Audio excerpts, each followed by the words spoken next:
All right, there we go. Finally made it. All right, the button says I'm live. All I need is some some customers. I need some willing victims. So hopefully I get some people to drop in and say hi. I'm hoping, but I could show up a few minutes early here just to see myself on camera to make sure that I have my sophisticated system operational. All right. I got hi Stoker. Glad that you showed up. I appreciate it. For the few people that are dropping in here, can somebody give me a mic check? Let me know that my microphone is working properly and turned on, since I'm sitting here talking to myself in this room and I can hear myself 5x5. I just can't I can't tell if anybody else is hearing me, which would be great to find out. Let's see here.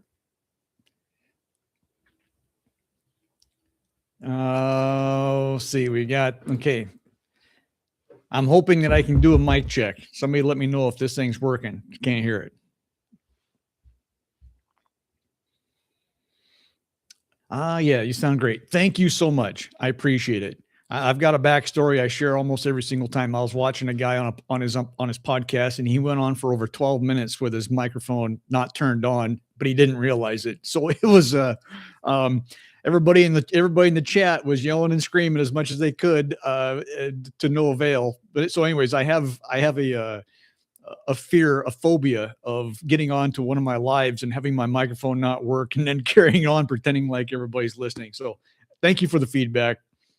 Well, that's the end of the show, folks. I appreciate you dropping by. I'm just kidding. So now that I have the mic check, which I always put that first because it is important. So, Stoker, I can't remember where you're coming in from. I think you've been here before. Where is everybody coming in from? What part of the planet, world, country? I'm always curious as to find out where people are tuning in from. It's always fun. We're going to be covering a few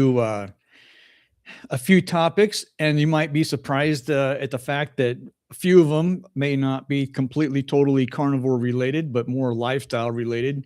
And that's the way tonight's live is going to be, but it's going to be fun, I hope. So I try to get these a little bit more organized, I guess, as far as topics and format, and still keep things completely spontaneous. That's another important thing with me. But I hope I have a couple of return people come by. Oh yeah, Ontario, Canada. Hey, I got a story to tell later about Canada. So stay tuned. Not near Ontario necessarily. It goes up into British Columbia, but anyways, that's right. And I'm grateful you're coming back. I remember now. I don't remember hardly anything anymore, it seems like, but I'm glad that you're back, and you're one of my Canadian friends. I appreciate it. So I don't really have a whole lot in regards to channel updates. I'm still trying to maintain my Friday lives at noon Pacific Standard Time. So, and I try to put out an update, a post, one or two casual reminders. Fishing story. That's right. A reminiscing fishing story with a memorable, humorous moment at the end that I can't wait to share. So that'll be coming up here real quick. So.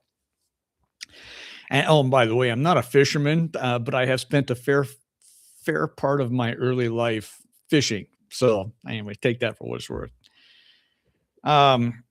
So one of my reoccurring segments on the Captain Carnivore Campfire chat is the comment of the week, and I get a whole bunch of comments, and some of them are but actually all of them, 99% of them are fantastic comments, by the way. And I try to respond to every single one of them. What are we at here? We're 3 minutes in. So I'm hoping that we get a few more people. But anyways, I got you here, Stoker. So, hey, I appreciate it. So anyways, for the returning viewers after this is over, in case you missed it. So I have my comment of the week and I got it written down here. So I'd like to read it verbatim. So I don't want to misspeak or misquote. This comes in from, a nice lady named Kathleen, and her last name is Della Viva. And Kathleen, if you see this, or if you find out that I mentioned your post and I have mispronounced your name, for God's sake, please forgive me. So anyway, she writes, this was a post to my latest video that I just put up here a couple days ago. And I quote, I listened to Dr. Chafee. He said, just go for it. I cleaned out my pantry, cabinets, freezer, and refrigerator that same day. Ate 3 times a day. That was April of 2024. And not perfect, but absolutely have loved my easy choice life. So why did I choose this comment to start off my opening segment for today's live in regards to the comment of the week? And it almost kind of mirrors, almost perfectly, mirrors my story with hearing Dr. Ken Berry for the first time. I hadn't heard him for the first time, but the first time he had talked about this path of carnivore and eating a carnivore lifestyle. And she just went for it. She cleaned out her cabinets, her pantry. She got rid of all the items and food products that she had that weren't going to fit into her lifestyle that she was going into, and went for it. Now, that's the reason why I chose this for the comment of the day. It was exciting. I don't know. The little things in life for me are exciting to see. This was one of them. And April of 2024, which means, for goodness sakes, that's 2 years ago. I mean, she's rocking it for 2 years. And, oh yeah, I appreciate it. Thanks, Stoker. Yeah, the short videos, those are fun. I should get back into, I try to put 2 or 3 out a week, or at least I was, and I need to get off my duff and throw a few more out there. I've got some other ideas I'd like to put into them. Anyways, I appreciate that. So, the whole, real quick on the comment that I just read, I'm going to go out on a limb due to the comment that I just read you, that she just took action. She took control of her destiny, shall I say. She did take some advice from Dr. Chafee. Now listen, the people in this space, you probably have heard of Dr. Anthony Chafee, and you've probably heard of Dr. Baker, and you've heard of Dr. Berry, and all these doctors, influencers on YouTube primarily. And these people are absolutely fantastic. Dare I say that the majority of us may not even be in this space without these people. I know I wouldn't. And so I owe them all a great level of gratitude for the number one. You could say that they've probably saved more lives just by voicing their opinions and having such great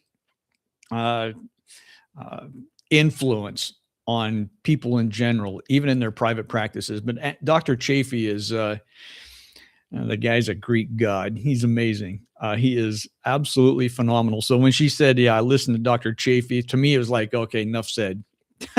If you're going to, the man is, he's incredible. So Kathleen, you probably will never see this live. I hope you do. Thank you for dropping that comment. Anyways, so that's the comment of the week. Last week was hilarious. I don't have it in front of me, but if you missed it, for heaven's sakes, go check out last week's live so you can listen to it. It was hilarious. That was one of the reasons why I posted it, because I love good humor, and that was fantastic. Anyways, so I've got my list of, I'm fumbling through papers here, making sure I don't forget anything, but The next thing on my list is what I just alluded to with Stoker was sharing my fond memory. Uh, and I bring back family memories a lot. And the whole concept of sharing this story is, number one, I like to tell stories. And I apologize if it's dry and boring, but the point is that find people in your life to make memories with, so that later on in life and in years, you can take the time to reminisce and talk about good memories, fond memories. I will say one thing: all memories are not all good and fond and worth remembering. So take the ones that are subpar, shall I say, and essentially forget them. Learn from them, but don't try to spend any time reminiscing about them. Yeah, I have my phone bleeped off and the damn thing still rings. Sorry. So, anyways, back to the story. So, as a young man, young boy, actually, this goes back to the early 80s. My folks were loved to go fishing, and I fished the small streams, the lakes, the rivers. We fished for, yeah, as the years went on, our boats got bigger and bigger and bigger, starting off with kayaks and small rowboats to, at the very end, before my father passed away, he had his 50-foot tugboat, 50-foot boat, wooden boat built in 1911 or 1914 or whatever it was. The moral, the story behind that, though, is through all these years, our boats kept getting bigger and bigger and bigger, which means that our fishing spots had to be bigger and bigger to accommodate for the size of the boat.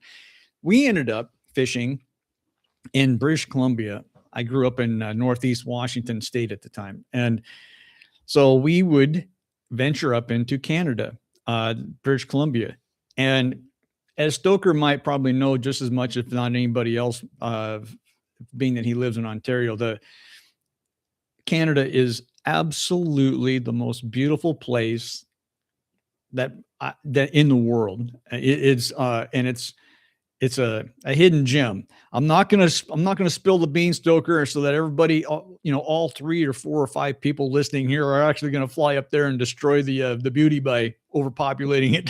but British Columbia is absolutely stunning.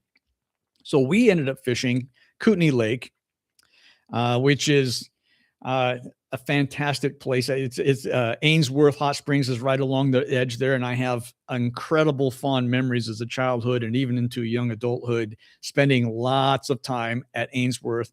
But we did fish Kootenay Lake quite a bit for silvers, which was unbelievable memories. But if you go west of Kootenay Lake, you come across the Upper Arrows and the Upper Arrow Lake, and this is where we had so much more fun, as I was a couple years older than all my fishing excursions onto Kootenay Lake. And so we would go up there, and we were fishing for Dolly Vardens, which are a cousin of trout. They're a char, if you want to be specific, but nonetheless, they're great fish. They're wonderful. And oftentimes we'd go up in borderline wintertime. There'd be snow, which is crazy to think that we would be hauling a 25-foot boat up into the middle of British Columbia in the wintertime to go fishing. But anyways, my dad was crazy. So we go up to a little village called Nakusp, and I remember it fondly. Like I said, this goes back a few years. But anyways, we got to be regulars with the couple that owned the little harbor shop right on the dock. And you go into the place. It's a typical environment. You go into, there's a barrel stove, a couple of people sitting around telling fishing stories. Anyways, so every time that we'd go out fishing, we'd check in with, and if I can remember correctly, the guy's name was Glenn, and we would check in with Glenn because he wanted to know who was going to go out and go fishing and when they're going to be back, so he can keep an eye on them. And the upper arrows are long and narrow. They're super long, and they're relatively narrow. So we go out for our daily fishing trip, fishing for dollies. And this is where the funny part of the story comes in. So Glenn gets on the radio, and my dad's name was Lyle. And, Lyle, how's the fishing going? And my dad comes back. It's fair. And Glenn comes back. He says, "You catch any big ones?" And if uh, I remember fondly, my dad, who has had a quick wit to him, would said, "Yeah, we got one big one." And Glenn says, "Well, how big?" My dad said, 6 inches.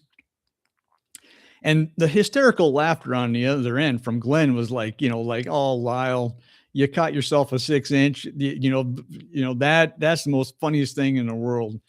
And there was silence on the radio for about 4 seconds. And my dad comes back with, "Glenn, where I come from, we measure our fish with the distance between their eyes." And there was a pause on the other end while Glenn was processing what my dad had just told him. And they laughed and they laughed and they laughed. This story goes back 45 years, and I still remember it fondly. My dad saying, "Where I come from, we measure our fish with the distance between their eyes," which make a fish with distance between their eyes of 6 inches to be like 12 or 14 feet long. But anyways, that's the short story I wanted to share. That I'm sorry, it makes me laugh every time I think about it. My dad had some seriously funny one-liners that he would spontaneously come up with. And I'll probably only live in his shadow as far as being able to think of things like that spontaneously. But the man was a genius. So that's my story about the fishing trip into Canada, of which I have many more fond memories than that. We spent days and days and days floating up and down the Upper Arrow because it was so beautiful. Yeah, it's amazing, absolutely amazing. So, Stoker, I hope you have some fond memories of being up in Canada too. I've never been to Ontario, so I've never been there. But if you were to just come out and say, "Yeah, the 95% of all Canada is as beautiful as you could imagine or have envisioned," I would believe you. I would believe you. So, all right, now we got that behind me. So that's a little reminiscing story. I don't know. I might have one or two here. I'll try not to bore everybody to tears. I've got two people on here, and I'm thinking, I'm not sure who the second person is, but chime in if you would. Let me know where you're coming from. I have a couple of suspicions on some possible victims that might be dropping in that may or may not have been here before, but I do appreciate Stoker hanging out. That's awesome. So the main topic of today's video is, I'm going to call it to rekindle our spirit. And why would I even be talking about that? When I have noticed that just on my humble small little YouTube, that there's a lot of people in my age group, I'm 55 years old, that are embarking on eating a carnivore lifestyle. Okay.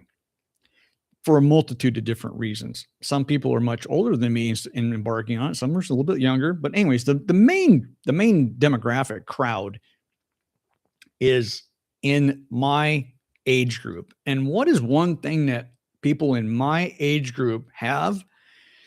They have a light at the end of their tunnel that's getting closer and closer, if you know what I mean.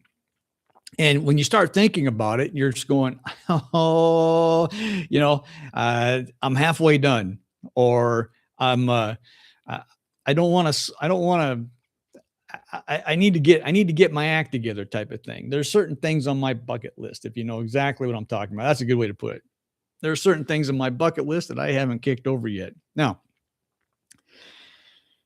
this is the topic of my today's live, and I'll probably ramble on, maybe even too long on this live, but I'll cover it in other videos as well. So the carnivore lifestyle to me has been it's not a sideline, it's not a segue, but it's a runs parallel to rekindling some of my my spirit towards the things that I want to do before I go on the great afterlife adventure. So let me tell you, if you don't, for one thing, we're not going to, if a person uses an excuse of, say they have an interest that they want to partake in, maybe they want to learn music, maybe they want to take up a new hobby, maybe they've always wanted to take up music and never have, or maybe they've always wanted to start a particular hobby. And I'm just using these as examples. And earlier in life, it's easy to go, when I have more time, I will focus on my adventures, my endeavors in doing these things. And I'm here to tell you, the longer you postpone, that you procrastinate these activities, you're not going to magically all of a sudden be gifted extra time. Ain't gonna happen. I mean, maybe it does for some, but I've never met anybody, and I'm living proof of the fact that I mean, life doesn't slow down necessarily. Can it? Yeah, I'm sure it can for some. But let's just speak in regards to my personal experience. There are certain things in the last few years that I have been wanting to do, and you have to redirect your focus and your energy onto it, and divert some of your focus and energy that you may be putting into other things that are of less importance, restructuring your routine, all this kind of thing. And Carnivore actually is a huge aspect of that whole thing. At least it is with me. But I got a couple things listed down here. I brought up the fact of music. It's never too late to actually learn something. I'm 55 years old, and I picked up a guitar for the first time about 4 years ago. never even picked one up. And I don't play the guitar. I play on a guitar, if that makes any sense. Can I play some songs? Yes, I can play some songs. Can I play them well? Not really. Have you ever taken any lessons? No, I haven't. I mean, I've taken online lessons. You don't play a song unless you know what a chord is and where they are and how to actually use them. So I did take a little bit of instruction, but I was pretty much self-taught. Therefore, my level of playing is mediocre at best. But it was something that was on my bucket list. Check that box. That box has been checked. I do have several other things. One of them is this YouTube channel. And by the way, this YouTube channel, just 3, maybe 4 days ago, celebrated its 1-year anniversary. I didn't even know that until I got the notification from Google on my phone. Congratulations, your YouTube channel is 1 year old. I'm like, wow, already? Time flies. Now, maybe there's some people out there that are thinking about, gee, it would be kind of interesting to start a YouTube channel. Maybe I'll just do it when I get more time. Listen, you're not going to get more time.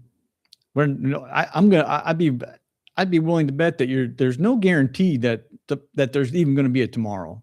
We guarantee that there was a yesterday, or else we wouldn't be here talking about it. But the future, tomorrow, I'm sorry, maybe not guaranteed. I'm not being a Debbie Downer here, but I'm just pointing out the simple, obvious fact that time is not on our side. And the older you get, the older that I have gotten, I should say, the more profound it is to make better use of my time. And of course, I've talked about this in some of my previous videos in regards to eating, the carnivore lifestyle and what it's done for my time, which has freed up time, freed up energy, freed up, my routine. And so I can now focus all of my energy and my extra time in the things I really want to do. One of them is making YouTube videos. Surprisingly, very entertaining. It's a lot of fun. I get to meet new people. Stoker, I appreciate it. Appreciate you still being here. And I've got one other person on there. Please chime in and let me know where you're coming from. Maybe it's somebody that I know. I don't know. Anyways, so one last thing about today's main topic is that there's plenty of excuses for not doing something. And there's maybe excuse is a borderline derogatory term. There's reasons for not doing things. There's life reasons for not doing things. And I'll give you an example. So if anybody doesn't already know, and there may be a few people that pop in here that actually know me on a little bit more of a personal level, but one of the things in my life that I have always done since I was a little boy has been I have always wanted to and have been and will be a knife maker. It's weird, but I make knives. Always have, going on almost 50 years of doing it. So, and I've gone in and out of my hobby through the years for various reasons. Not excuses, but basically life events. Life happens. You get married, you start having kids. That'll slow things down. Maybe you move. Maybe you change careers. Maybe you do this and maybe do that. So you take these life events and you mold your interests, or you postpone your interests. In my case, my love of making knives. It's what it, like I said, if the people in this world that know me even a little bit will know that how important that is to me. So I will tell you, 3 years ago, I had a really nice little knife making shop, and it was a shop. I'm not talking like a storefront. We lived out in the country on a homestead. And so this was my area, my own personal area. This is my area. I'm going to go spend a couple hours down there. I'm not going to do anything except do my hobby, make things, right? So, and I did that for many, many years. And we had made the decision to do a major lifestyle reorganization 3 years ago for a multitude of different reasons, a majority of them positive reasons. And the outcome was we sold the homestead. And I didn't bring my shop with me. I still have all my tools, but I didn't bring my shop with me. And so I don't currently live in an environment where I can have a shop like I used to, which is a real downer. But a little over a year ago, I'm thinking to myself, you know what I haven't done for a little while? I haven't made any knives. Okay. What does that mean? That means I have no idea how I'm going to go about doing it. I don't have what I had, if you know what I mean, as far as tools and space and all that kind of thing. So then I really started to think about it and get creative, but I did set my mind to it. Like, I am going to do this. I don't know how I'm going to do it right now. But everything is figure outable, problems, issues, situations, they're figure outable. Oh, I love that word. I think I just made it up. I'm not sure. Anyways. So what I did was I set out to make a plan. And my plan was that, and I'm going into knife making speak here briefly, but you can understand the fact that people that make knives probably use power tools, grinders, sanders, drill presses, simple tools, but nonetheless, electrified power tools.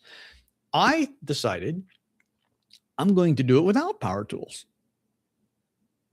Like, okay. Obviously, people have been making cutting instruments for thousands of years, obviously with no power tools. So, this is not a revolutionary thing. This is not a new concept for me, but it's a hell of a new concept when all you knew was power tools. So I set out and I thought, you know what? I'm an avid 3D printer guy. I got multiple 3D printers. I design my own stuff, a lot of it. So I started to design my knife making shop and my knife making system with new tools that I hadn't even thought of or designed yet. Now, this is not a pat on the shoulder here for like, good job, Luke, you're a smart guy. Now, I'm just motivated. I'm motivated by something that is deeply ingrained in me. And so I did it. So I designed my tools. I 3D print them. It took me months. it was it was agonizing at times, but nonetheless. So now I am back in the game of making knives. I do it differently than the way I did it before, but I still do it. Scratch that box, scratch that, check that box. And this is just one of many things. I have a couple of people that may be on here that may know something is also I'm getting into making chainmail. Why the hell would I make chainmail? Because it's a bucket list thing. It's something that I've always wanted to do. I'm sitting right next to a piece on the table here. That's my second piece. Jimmy, dude, I think I know who that is. All right, buddy. Hey, thanks for chiming in. I think I even know where you're chiming in from. I don't know. Have you been here from the beginning, or are you just making it now? Because I've been blabbering for God, I don't know what, half an hour. And I got a couple other people on here that have come in. Jimmy, I'm assuming I know what Jimmy you are. I know exactly where you're coming in from, so you can chime in, let me know where you're coming in from or not. You just hopped in. Great. Well, do me a favor, rewatch the rewind. Anyways, for the other people that are here, chime in and let me know where you're coming in from. It just tickles me to death to find out where people are listening from. It's a lot of fun. And I know Stoker's coming in from Ontario, Canada. I just told a Canadian story too. I love the Canadians. Love them. Anyways, my big thing is I don't use excuses anymore. I have reasons. I have reasons for not doing things, or reasons for not doing things that I want to do right away. But I don't use excuses. For God's sakes, I don't use I don't have time. Time is to be budgeted in my regard, in my personal perspective. And I try not to use that. Try not to. I don't use that as an excuse anymore. It was an easy excuse for me a long time ago. But then again, I had wife and kids and all that fun stuff. So I promise you ain't got no time anyways when you're raising a family. So unless you want to forego sleep and everything else. So speaking of knives, I actually have one here. And this is I just told a funny story about my dad, who I miss dearly, by the way. But this knife ties into a story that I'm going to share again about my dad that I didn't even know about. So this knife right here is a little crown antler handled knife that I made probably 10, 12, 15 years ago. And as some of you might suspect that I do sell, or I have sold, and I have given them and gifted them and everything. This one is the exception to the rule. This one I will never give away or sell. My videos emphasize simplicity. I like that. You know what? I appreciate that because I'm a simple guy. My wife would say, no, you're the most complex creature I've ever met. But she's still trying to figure me out after almost 30 years. But anyways, I keep her guessing. But anyways, I appreciate that, Stoker. I really do. Thanks, Jimmy. Excuse me, Jim. The handle does look cool. So that's where I'm going to tie into this real quick backstory regarding my dad and the handle on that knife. So you can't see it. And I'm going to share with the reason why you really can't see what I'm going to be talking about. And I'm going to point to it right here. You can't see it. What is it? What the hell am I pointing to? What does it matter to anybody? So I made this knife down in my little shop that I just told you about a minute ago. And I get done with the knife. I get done to this stage, done with it. I had a 5-gallon bucket full of antlers. I still have it. I've been collecting antlers all of my life. My mom and my dad, they find the drops. My, hunting season rolls around. I got a lot of antlers, and I use them for all different kinds of fun things. I love antlers. I picked this one out, used it for a knife handle. Seemed logical, which it was.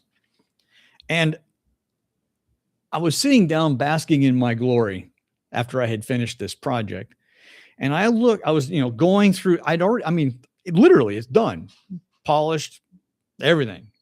And I'm sitting down there, like I said, basking in my glory. And I look on the handle, and I kid you not, there is engraving on the antler handle done by human hand. I did not put it there. And I read, and I quote, if I can read it, I'll take my glasses off. It says 62, as in 1962, Swedes pass. That's all it says. And I sat there in awe because I had never heard of a Swedes pass. I wasn't alive in 1962, but obviously I had an antler that was older than I was. So I called my mom. She's been around since 1962. And I told her what had happened. I just finished the knife and I just realized that there's a hand engraving on the antler, which is right. And thank God I didn't cut the damn thing off when I put the handle on. And she said, there's a good chance that your dad went hunting in Swedes Pass. We didn't live on the east side of Washington State. We lived on the west side at the time, but my dad was an avid hunter long before I was born. And she said, there's a strong possibility that he had gone hunting on Swedes Pass, which I believe is north of where we ended up homesteading later on. And so I sit here, I have no real proof, but I'd like to think that that's an antler that that came off of a deer that my dad had harvested, and he must have thought that the hunting trip was spectacular enough to where he engraved 62 and Swedes Pass on there. So that's another quick story about my hobby / reminiscing about my dad. Carnivore Ron, thanks for dropping in, Ron. Yeah, awesome. I have 2 close friends online right now at the same time. This is fantastic. Yeah, plants are trying to kill you. You know what, Stoker? They are trying to kill you, I guess. And you would definitely have gotten that message probably from Dr. Chafee earlier on in my conversation here. The man is he's got a certain opinion about plants, but Dr. Chafee, yeah, the man is like I said, he's a Greek god. Figuratively speaking, of course, but he is phenomenal. Let me partake in some Campfire Chat coffee real quick. Sorry about that. Got to keep the whistle wet. Anyways, put my knife away here. So I guess the moral of the story, before I move on to any whatever segment I have here in regards to the Captain Carnivore Campfire Chat, is that if there's something, Brandon, you catch on quick, my friend. I made that cut myself, by the way. I have more than one. Anyways, oh yeah, and it probably wouldn't shock you that I made it because I like to make things. Nonetheless, listen, there's, like I was saying earlier, the older we get, the more we come to realize that using the excuse of not having, that we don't have time to do the things that we want to do or need to do becomes more a lousy excuse as the more time goes on. The more that you can become to realize that fact. If you have something that's dear to your heart that you have always wanted to do, for God's sake, partake in the activity of either figuring out how you're going to do it, when you're going to do it, how you're going to do it, all that kind of thing. If there's nothing on your bucket list, I have a suggestion.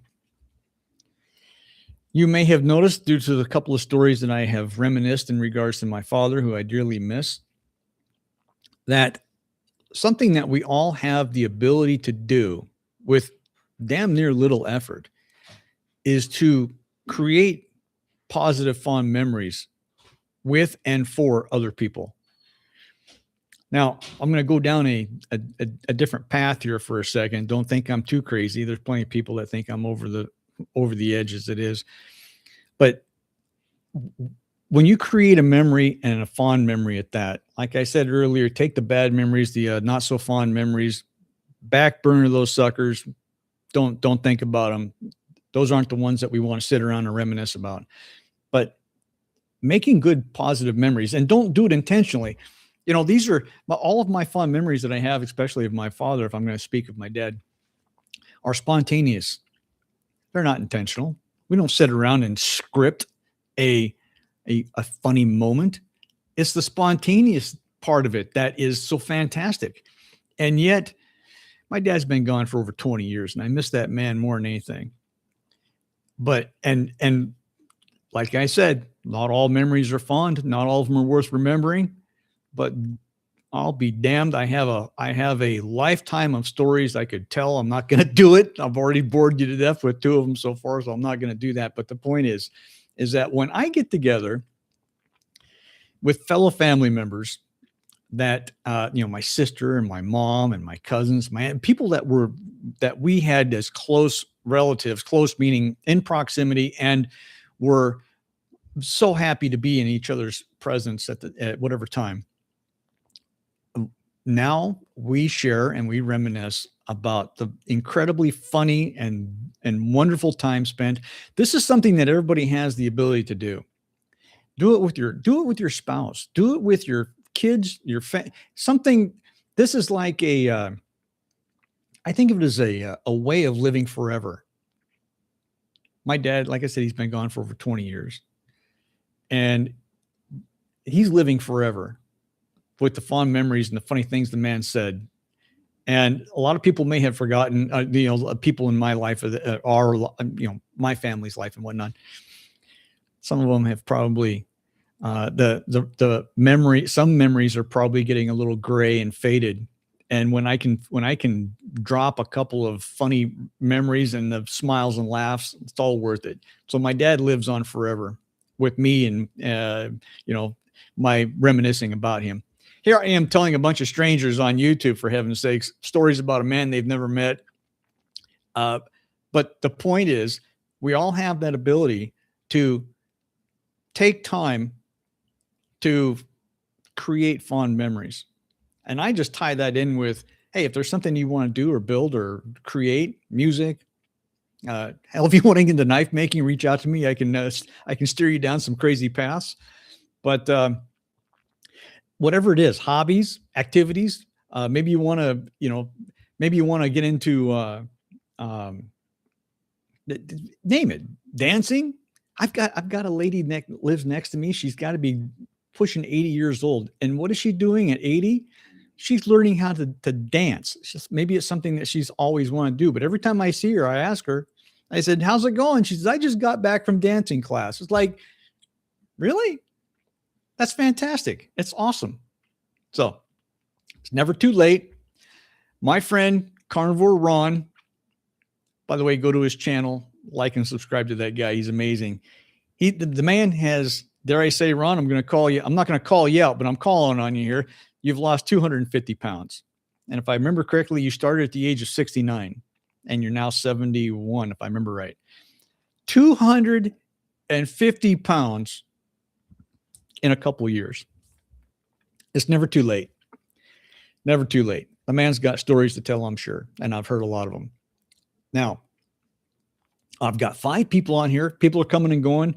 For heaven's sakes, if you haven't chimed in, chime in. Let me know where you're coming in from. I love to hear where people are chiming in from. Okay, so Stoker, BC is beautiful. Spent 5 years. You lucky. Oh man, yeah, 5 years. I mean, I certainly haven't spent 5 years there, but man, I tell you, if you go there, you wouldn't fault me for going, you know what, if I'm going to pick a place on the world map, that's got to be one of the places. Absolutely stunning, beautiful. You must be used to rain being from the Northwest. Yeah, well, you know what, from the West side, if you don't walk around with gills, that's how much rain they get. The East side, we get rain, but it's not compared to the West side. It's absolutely ridiculous. So yeah, sledging. Yeah, right. Okay. BC is beautiful from the top and bottom. Ontario is a bit of a sledge. North is beautiful. Sledge of the South. That's funny. That is funny. I haven't done a lot of globetrotting at all, but in my first 25-30% of my life I spent in Canada. We took fishing trips all the way up to Campbell River. If you've never heard of Campbell River, I don't know if Stoker, you've heard of Campbell River. It's like the seventh, it's been dubbed the seventh fishing wonder of the world. I fished it, been there, done that. It's a, and we're going back over 35 years, for heaven's sake. So, I mean, for all I know, Campbell River's dried up. Maybe, I don't even know, but it was an experience. It was an experience getting there. It was an experience fishing there. Maybe that had to do with the fact that I was hanging out with my mom and dad on a big ass boat floating up and down the coast of Canada, but a lot of fond memories there too. But this is not the Carnivore Canadian channel now, but it could be. But I love the place. I love it. And Ron, I love your story. I appreciate your friendship too, by the way. Our chats that we have are super fun. And I don't even know if I've got anything else on my list here. I mean, I've already talked about my knives. This isn't the Carnivore Hobby channel either. I'm just sitting here spitballing it, trying to entertain a couple of people if they're willing to sit around and let me talk their ear off. Stoker, this is a good one here. 62 years young, good man.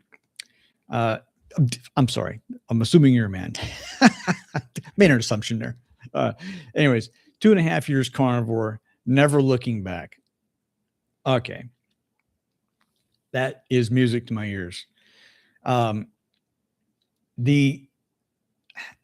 62 years old. So we're in an age group of, now I know Jim, and I know him very, very well. You're not 62. You're not 55. You're going to be soon enough. This is not a carnivore indoctrination program here either, but that all of us that still have things that we want to do need to grab the bull by the horns. When we're on our final bed, getting ready to go into the great hunting grounds of the afterlife, we don't lay there and go, God, I just wish I had spent less time with my family, or maybe I am so glad I didn't do those things that I always wanted to do. No, quite the contrary. There's some people, I don't want to be one of those people. There's some people that end up in that situation at their point in their life where the time to take action is too late, I guess, at that point. And I'm getting borderline morbid here, and I'm not trying to or meaning to, but the point is that those of us that are able, capable, in both cognitive and physical form, able to do the things that are personally important to us, don't use the excuse you don't have enough time. The person that is going into the next stage of their into their version of the afterlife, however they want to look at it, would never go, I just never had the time.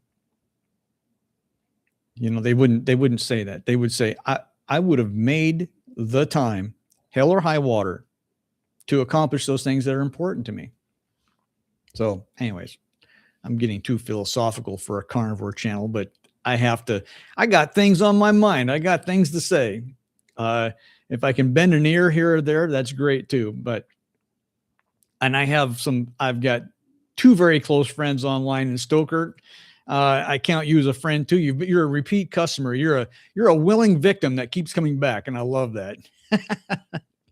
So, then you've given me an opportunity to tell a Canadian story or two which is kind of fun too. But anyways, and Jim, you know what? Our friendship has always meant so much to me.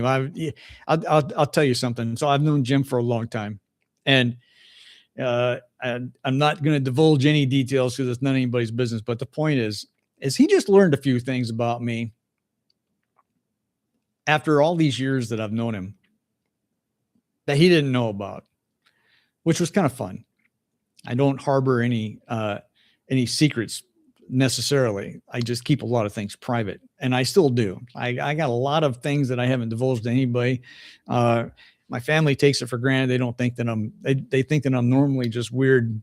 But the I Jim is a special person to me, as Ron is too. And it was, I don't know. I'm glad you're here, Jim, by the way. I'm super glad you dropped by, which is super cool. Better late than never. Go back and watch the first 10 minutes of it. Help a YouTuber out with some algorithms. So I've had a marginal boost of success on my channel, and I want to thank everybody out there that has contributed and participated and supported and all that kind of fun stuff. It's wonderful. It's great. Like I said, head over to Ron's channel, like and subscribe to that fella too. The man's a beast. 250 pounds down. The whole story is absolutely amazing. And by the way,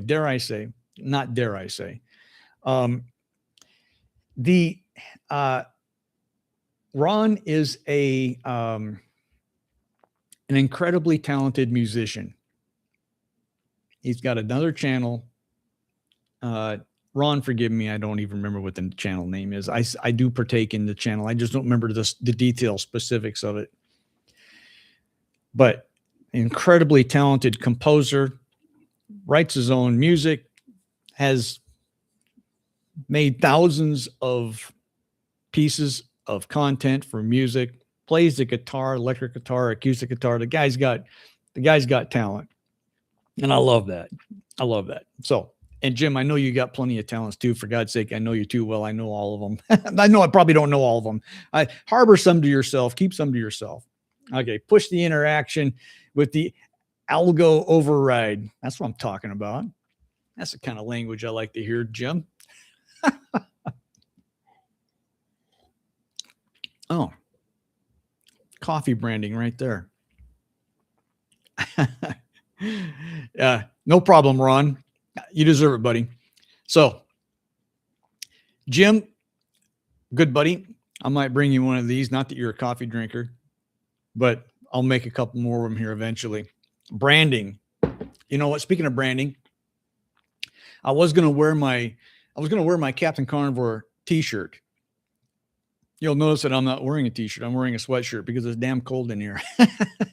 We left the windows open last night. So I woke up and it's like, gee, what is the heater's going to turn on here? We don't need that. So anyways, I'm sitting here in my sweatshirt. I'm not branding my Captain Carnivore t-shirt like I normally have been, but maybe next time. Speaking of campfire, chat, you may notice that I am not sitting around a campfire. I wish I was, but I do have something. Check this out. I got a little mini, isn't it cute? It's a little mini campfire.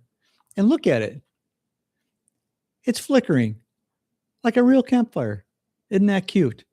Anyways, 3D printed that. Jim, you've got a 3D printer. you know that I cannot do something silly. Yeah, you're yeah.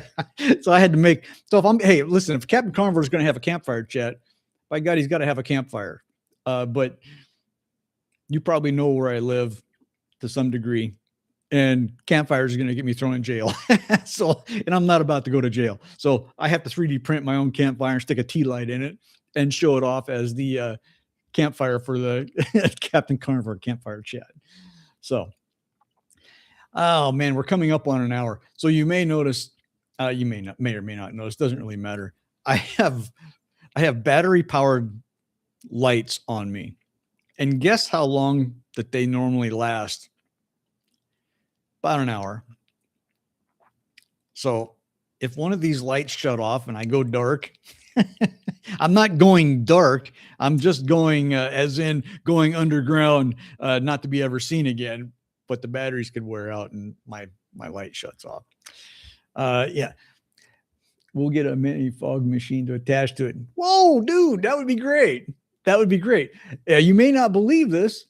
I have a fog machine. My daughter bought one for a Halloween party a couple years ago, and nobody's got the guts enough to either use it again and or throw the damn thing away. But I have a fog machine. I can fill my whole place up here with fog, and that would be cool. It's all about the ominence. Yeah. Sit around, telling stories about and bragging about the fish we didn't catch or whatever. But listen, like I always say, I always end my videos with my normal routine. Listen, take back control of things you have influence over. Take back control of the things that you can control, and mitigate the time spent and the life energy spent on things that you don't have control and you have no influence over. If you do that, you should never be able to use the excuse that you don't have enough time to do anything. And I believe me, I use it. I have enough time where I sit there and I death scroll the hell out of my phone sometimes, catch myself doing it occasionally, and it's irritating. Take back some of your all right. I'll bring my Kumbaya. Yeah, Ron, let's do it. I just wish you didn't live so damn far away. What a shame. But take back some of your time. Be in control of your time, and don't spend too much of your life force and energy on things that you have no influence or control over. Redirect it in things that you do influence and the things you have control over. If you do just that, dare I say that it's a life-changing event. Guys, I got to go carry on with my afternoon activities, get ready for my wife to come home from work, make sure that she has all of her needs met and food to eat and all that good stuff. So I've had a few people come in and go. Please come back next time. I'm going to try to keep this going. Noon, Fridays. Jim, don't be late. I'm counting on you, buddy. Ron, same with you. My return customers, my return victims, dare I say. I love the chat. I hope you guys got something out of it too. Luke, have a great weekend. Yeah, catch you later. I'll be back listening to the first half. Jim, I truly appreciate it. I really do. You know how I've shared a couple things in the last couple of days. I hope that's indicative of how important you are to me. And Ron's no different. Ron, we've been chatting for months and months and months, and it's and I've known Jim for years now, and I'm glad you dropped in. That really means the world to me. So we'll get back next week, Jim, and we'll talk YouTube and other fun stuff. But guys, listen, focus your time on things you control. Focus your time on things that you can influence. And that goes with the family. That goes with your hobbies. It goes with your lifestyle. It goes with your church. It goes with everything. Everything. Focus on that. You'll find that you're all of a sudden developing more time with your life to spend with the things that matter. Guys, that's it. This is Luke, Captain Carnivore. Tune in. I got a video coming up in 2 days, I think. So the dehydrator's going. I know what you're talking about. Good for you. Good for you, Jim. You know what? Mine's going to be humming here day after tomorrow. I've got the goodies I got to make. We have already talked about it. Oh, and Ron, by the way, I just, okay. Before I go, I got to tell you this, Jim, the chocolate that I gave you last night, you owe that to Ron. That is Ron's recipe, Carnivore Ron's recipe. And Jim, I warned him. I said, he's a brave man, by the way. Well, not brave. He's brave that he's taking something from me and trying it, because he's actually eaten a couple of things that may not have been very well received. But the chocolates, my God, they're super good. I even shared it with another friend last night, and so it's getting rave reviews, Ron. It's a winner. And I have a whole fridge full of that crap. So I need to get some ice cream made this weekend. Another thing, the ice cream recipe, Jim, that you know about, that's all comes from Ron. The man is not only inspirational, but he's the one that spearheaded all this and has revolutionized my life when it comes to ice cream and chocolate. So I owe it all to him. So anyways, I'm going to get my dehydrator going here in a day. Anyways, bring some of it. I want to taste some of it, Jim. Bring it in. Guys, now I have to go. Thanks for watching. Thanks for hanging out. Please like and subscribe and all that cool stuff. Leave some comments. Let's keep it clean, people. Well, you know what I mean. Let's end this. See you guys later.